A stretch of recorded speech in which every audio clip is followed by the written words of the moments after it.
সঞ্চয় না করেন আপনার ইনকাম থেকে তাহলে আপনি মনে করবেন আপনি বোকা। হ্যাঁ, আর আপনি যদি সঞ্চয় না করেন আপনার ইনকামের কোনো মূল্যই থাকবে না কখনো।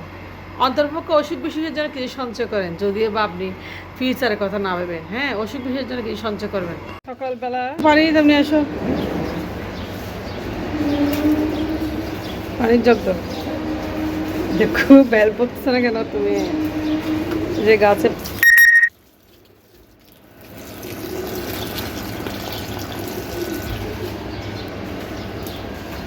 জবা ফুলের গাছটা অনেক বড় হয়ে গেছে।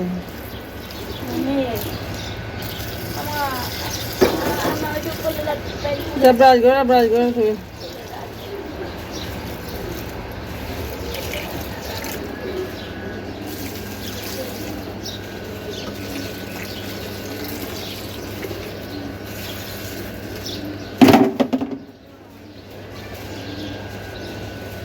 গাছগুলোতে একটু পানি দিলাম সকালবেলা উঠে। পুদিনা পাতা।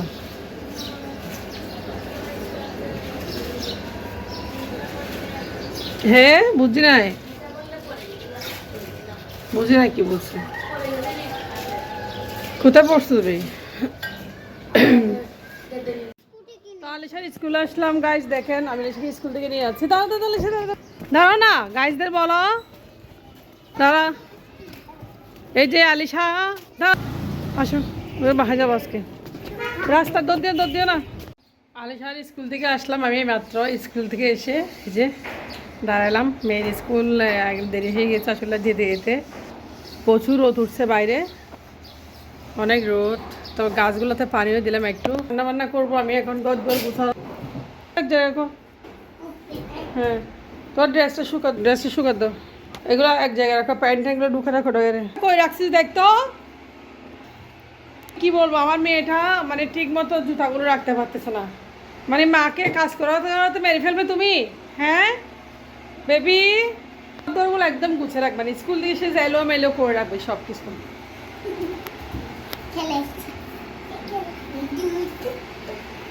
থেকে আসার পরে আজে বাজে খাড় ওর মেয়ের পেট ভরা, বুঝছেন। তো এখন আমার থেকে খুঁজতে নাস্তা। কালকে আমি এগুলা নাস্তা চিকেন দিয়ে মেখে রেখেছিলাম, আলিশার জন্য বানিয়ে দিচ্ছি। ঠিক আছে আলিশা, একটা কাপড় পরো। কি কাপড় পরছো দেখছি তো। এগুলো আলিশার জন্য নাস্তা বানিয়েছি, আমিও খাবো একটা। ও সসটা বের করে ফ্রিজ থেকে সস রাখছে। এটা আসলে সারাদিন আজে বাজে খাবার খেতে চাই। স্কুলে যাবে যে রেগুলার, বিশ্বাস করবে না, অনেক টাকা খরচ হয়ে যায়। আমি করবো দাম নাস্তাটা বানাইনি তোমার জন্য। এগুলো হচ্ছে কালকে আলু এবং মুরগির মাংস দিয়ে মেখে রাখছিলাম, ঝাল নাস্তা। আমার মেয়ে পছন্দ করে, তো সন্ধ্যাবেলায় ও খাইছিল।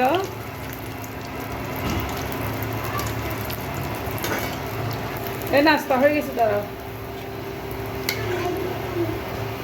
হ্যাঁ দাঁড়াও, শুধু বাইরের জিনিস খাবে, অথচ আমি নাস্তা বাড়াচ্ছি তোমার জন্য। ঠিক আছে, দেখেন নাস্তা কোন নাস্তা বানিয়েছি।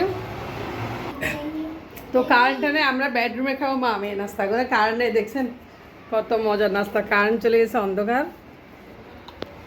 আমরা নিচে বসে খাবো, নিচে। এই যে জাল নাস্তা, অনেক টেস্ট হয়েছে নাস্তাগুলো, অনেক টেস্টি হয়েছে। নাস্তা করলাম একটু, নাস্তা করে এখন মুখে একটু অলিভ অয়েল লাগিয়েছিল। আসলে শীতকাল যেহেতু আসছে, কারণ মুখটা বেশি শুষ্ক হয়ে যাচ্ছে। এখন রান্না করবো মুরগির মাংস। আমার ছেলে মেয়ের জন্য আমি আজকে মুরগিটা রান্না করব। তো আলু দিয়ে মুরগি, এই যে আলু মুরগির ঝুল করবো। আলু মুরগির ঝুল দেখেন। এখানে আদা রসুন পেঁয়াজ একদম সব কিছু দিয়ে দিয়েছি।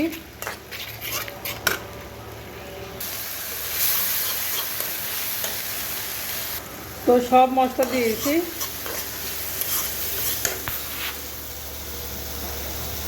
মশলা কষে দিচ্ছি। দেখেন এটা হচ্ছে রাঁধুনি আমি সবসময় দিই। আর এটা হচ্ছে গরম মশলা, সামান্য রাঁধুনি আমি সবসময় দিই মাংসে, একটা ভালো গ্রাম পাওয়া যায়।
মাংসটা বসিয়ে দিয়েছি, এখন আমি আমার কাজগুলো করে নেবো। গাইস আসসালামু আলাইকুম, কেমন আছেন? আপনার সাথে একটা আমি আজকে ভিডিও শেয়ার করব।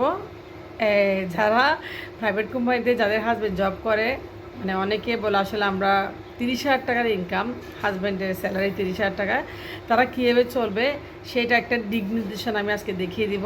মানে যাদের হাজব্যান্ড প্রাইভেট কোম্পানিতে জব করে 30,000 টাকা স্যালারি পায়, 4 জন মানুষের সংসার, হাজব্যান্ড ওয়াইফ, 2টা বাচ্চা, তাদের জন্য আজকের ভিডিওটা। তো ভিডিওটা ভালো লাগলে অবশ্যই লাইক করবেন, শেয়ার করবেন, কমেন্টস করবেন আর সাবস্ক্রাইব করে চ্যানেলটা অবশ্যই পাশে থাকবেন। যা হোক, যদি আপনাদের ভিডিওটা ভালো লাগে, কারো জীবনের সাথে মিলে যায়, আপনারা অবশ্যই ভিডিওটা দেখবেন। এটা বা কোনো বড় লোক হাই সোসাইটির ফ্যামিলির জন্য আমি ভিডিওটা দিচ্ছি না। যারা মধ্যবিত্ত, হাজব্যান্ড 30,000 টাকা প্রাইভেট কোম্পানির জব করে, তারা কীভাবে চলবেন, আজকের ভিডিও হচ্ছে মূল টপিক ওটাই। যাই হোক, আপনাদের আমি কিছু ছোটো ছোটো টিপস দেবো, এগুলা যদি কারোর সাথে মিলে যায় অবশ্যই লাইক কমেন্ট করবেন। তো যা হোক, প্রথমত 30,000 টাকার স্যালারি প্রতি মাসের 5 তারিখ বাসা আসে। তাহলে আসার পরে আপনারা প্রথমে কি করবেন, ভারী ভাড়াটা দিয়ে দেবেন। ভারী ভাড়া ধরেন আপনার 9,000 টাকা, গ্যাস বিল, কারেন্ট বিল সব মিলে ধরেন আপনার গ্যাস কারেন্ট বিল মিলে আপনি ধরেন, আমি মনে করছি 3,000 টাকা ধরেন। তাহলে গ্যাস কারেন্ট বাড়ি ভাড়া সব মিলে আপনার চলে গেলো 13,000 টাকা। তাহলে 13,000 টাকা চলে গেলো।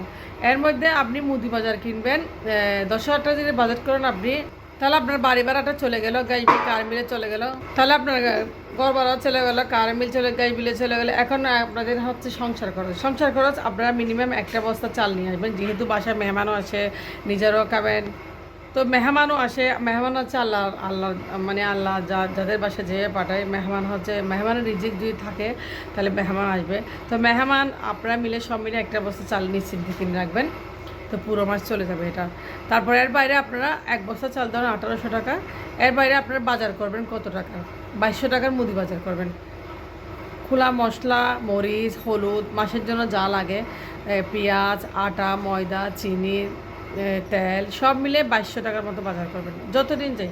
তাহলে 2200 টাকার বাজার 4,000 টাকা চলে গেল, চাল এবং বাজার চলে গেল।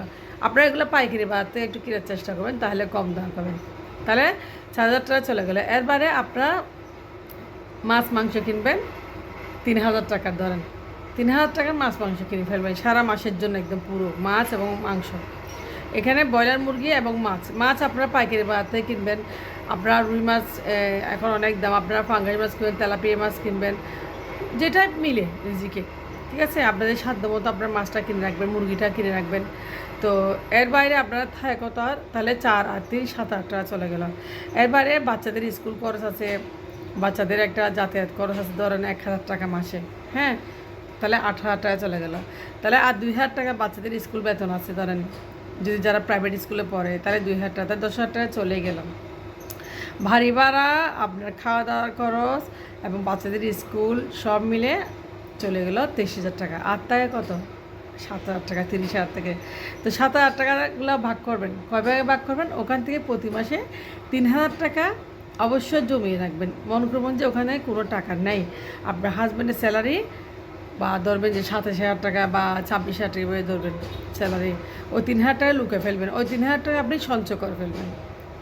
তাহলে আরও থাকে 4,000 টাকা। 4,000 টাকা আপনাদের বাসার বা অনেক প্রয়োজন আছে না, অসুখ হয় মাঝে মধ্যে, আমাদের জ্বর ওঠে বা সর্দি হয় বা কারো গ্যাস্ট্রিক হয়, মানে ওই 4,000 টাকা একদম একটা কোণে ফেলে রাখবেন। ওখান থেকে আপনি আপনার হাজব্যান্ড চাইলে 1,000 টাকা 1,500 টাকা খরচ করতে পারে, আর কিছু টাকা আপনি একটা কোণে ফেলে রাখবেন।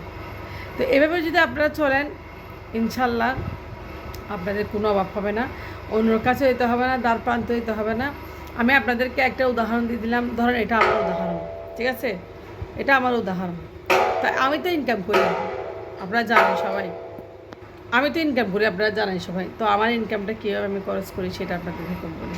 মনে করেন যদি ওয়াইফ যদি ইনকাম করে থাকে টুকিটাকি, তাহলে ওইটা জমিয়ে রাখা যায়, আলহামদুলিল্লাহ। আমারটা আমি কী করি জানেন, আপনাদেরকে বলতেছি, আমারটা আমি ডেলি 100 টাকা করে জামাই, আমার মাসে 3,000 টাকা হয়। এই 3,000 টাকা আমি আমার যে কিছু গোল্ড বন্ধক আছে ওগুলো আমি ওখানে দিচ্ছি প্রতি মাসে, এ হচ্ছে কথা। তো যাদের হাজব্যান্ড 30,000 টাকা স্যালারি পায়, তারা এভাবে চলবেন, আমি এভাবে চলি। তো আমার চলাটা আপনারা ফলো করবেন, আমি এভাবে চলে আসলে সত্যি কথা। আমি যা কিনি একসাথে কিনি, আমি প্রতিদিন বাজার করি না। আপনারা প্রতিদিন যদি বাজার করতে চান তাহলে আপনাদের কোনো হাত খরচ কোনো দিন কোনো হিসাব মিলবে না। অল্প এর ইনকাম আপনারা এভাবে চলবেন। তো আমার ভিডিও ভালো লাগলে অবশ্যই লাইক করবেন, শেয়ার করবেন এবং আমার জন্য দোয়া করবেন। তো এইভাবে আমি চলি, আপনারাও চলবেন। আলহামদুলিল্লাহ, প্রত্যেকটা নারীর দরকার সঞ্চয় করা। আপনি জোর করে হলে সঞ্চয় করবেন, সঞ্চয় করা উচিত। কারণ মানুষের কিছু না হলেও অসুখ বিসুখ হচ্ছে মানুষের এখন, অন্তত অসুখের জন্য আপনি কিছুটা সঞ্চয় করে রাখবেন। আর সঞ্চয় না করলে ইনকামের কোনো মূল্য নেই, এটা মনে রাখবেন। তো আল্লাহ হাফেজ, আপনারা ভালো থাকবেন। আমার আজকের ভিডিও পর্যন্ত। আসসালামু আলাইকুম।